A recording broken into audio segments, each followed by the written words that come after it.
Welcome back दोस्तों। जैसा आप जानते हैं कि माध्यमिक परीक्षा ख़त्म हो गया और क्लास 12 का एग्ज़ाम स्टार्ट होने वाला है।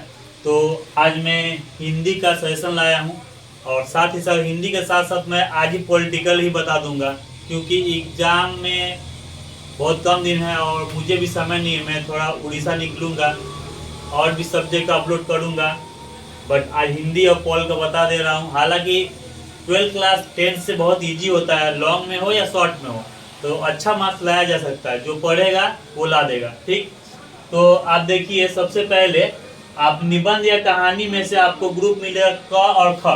ठीक, आप या तो क कीजिए, क में से दोनों क्वेश्चन करना पड़ेगा, या ख कीजिए, ख में से भी दोनों क्वेश्चन करना पड़ेगा। तो मेरा ख्याल से आप खंड क कीजिए।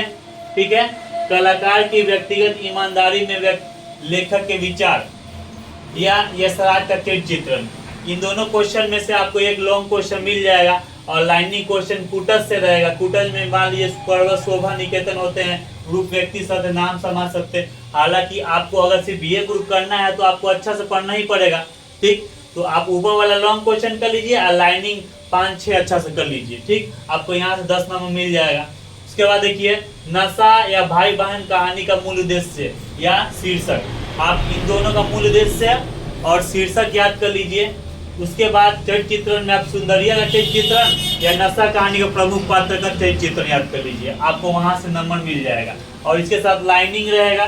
ठीक, तो लाइनिंग भी आप कर लीजिए। हालांकि आपको सब चैप्टर ऑब्जेक्टिव के लिए ज्यादा करना है, लॉन्ग के लिए मैंने बता दिया, आप सिर्फ ये दोनों कर लीजिएगा, आपको यहाँ से ये कहानी से नहीं करना पड़ेगा। ठीक, उसके बाद देखिए काव्य।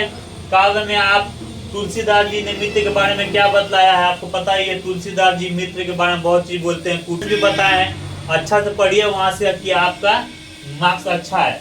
या तुलसीदास जी की भक्ति भावना, आपको यहाँ से मिलेगा एक लॉन्ग क्वेश्चन और कबीर दास से मिलेगा आपको लाइनिंग क्वेश्चन। कबीर दास का लाइनिंग बहुत ईजी होता है, 5 क्लास से पढ़ते आ रहे हैं आप लोग, वही सब बार बार दे दिया है। तो आप यहाँ से भी 10 मार्क्स उठा सकते हैं। इन दोनों क्वेश्चन को करके जाइए, 10 मार्क्स आपका मिल जाएगा। उसके बाद संध्या सुंदरी हो गई पीर परवशी, उसके समय के ढेर पर कविता का मूल भाव या लाइनिंग दूसरा क्वेश्चन में आपको रहेगा। ठीक है, तो मेरे ख्याल से आपको तुलसीदास और कबीर वाला कर लेने से इसको छूने की जरूरत नहीं है। ये तब छूएगा जब आपको एग्जाम में ना आए इधर से, तब आप ये कविता छोटा छोटा है पढ़ सकते हैं, पढ़ लीजिए। हिंदी का साहित्य इतिहास में आइए, आपको यहाँ पर 2 क्वेश्चन का आंसर, 4 क्वेश्चन रहेंगे, 2 क्वेश्चन का आंसर लिखना है। आप छायावाद, प्रगतिवाद, प्रयोगवाद, द्विवेदी युगीन साहित्य का प्रमुख परिचय कर लीजिए। ठीक है, यहाँ से एक क्वेश्चन मिल जाएगा। टिप्पणी में आप भारतेंदु हरिश्चंद्र, महावीर प्रसाद द्विवेदी पर टिप्पणी देख लीजिए।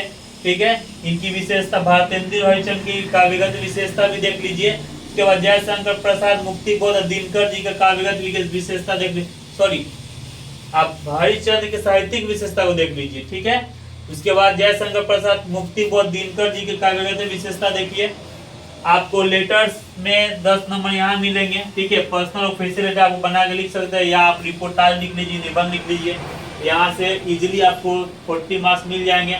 उसके बाद 30 मार्क्स तक आपका ऑब्जेक्टिव है। ऑब्जेक्टिव के लिए आपको सब तो पढ़ना ही पड़ेगा, तो आप ऑब्जेक्टिव के लिए अच्छा से पढ़िए। आपका कम से कम अगर हिंदी में मार्क्स आना चाहिए तो 80 के प्लस ही आना चाहिए, क्योंकि क्वेश्चन का लेवल बहुत ईजी है। इधर में ही मैं आपको बता दे रहा हूँ, पोल साइंस का भी अभी बता दे रहा हूँ, समय नहीं है। इसमें दिखाई नहीं दे रहा है सर। अब कोई बात नहीं, हो जाएगा। देखिए, पोल साइंस में आपका आर्ट में आपको बहुत कॉमन क्वेश्चन मिल जाएंगे। मैंने पहले ही बोला है कि 12 क्लास का जो पोल साइंस है उतना हार्ड नहीं है। हमेशा एक साल जो दे दिया वो नहीं देता, दूसरा वाला देता है। और इसके बाद ये तो आपका लास्ट ही सिलेबस है, तो इसमें भी इजी क्वेश्चन रहेगा। पहला क्वेश्चन 8 मार्क्स का यहाँ पे मिलेगा आपको। ठीक है, 8 गुना 5 40 मार्क्स का टोटल होगा। तो शक्ति किसे कहते हैं, इसके तत्व या वैश्विक उपकरण क्या है, इसकी विशेषता, यहाँ से आपको एक क्वेश्चन पक्का मिल जाएगा। उसके बाद देखिए उदारवाद क्या है, इसके मूल सिद्धांत, और उसके एवज में आप मार्क्सवाद पढ़ के जाइएगा। ठीक है, आपको यहाँ से दूसरा क्वेश्चन मिल जाएगा। तीसरा में आप पढ़िए राष्ट्रपति, मुख्यमंत्री, शक्ति एवं कार्य, या एक्स्ट्रा पढ़ते गवर्नर भी पढ़ सकते हैं, लेकिन मेरा आशा है कि राष्ट्रपति ज्यादा चांस है, इसको आप ठीक से कीजिए। उसके बाद संसद की शक्तियां एवं कार्य एवं इसके बनाने की विधियां। ठीक, उसके बाद देखिए 5 नंबर सुप्रीम कोर्ट या लोक अदालत में से आपको कोई आएगा, इसका संगठन है और कार्य, और उसके साथ अथवा में आप और एक दूसरा चैप्टर से पढ़ सकते, शक्ति पृथक्करण सिद्धांत, सभी का शक्ति बटा हुआ है, वो सिद्धांत क्या है आप इसको पढ़ के जाइए।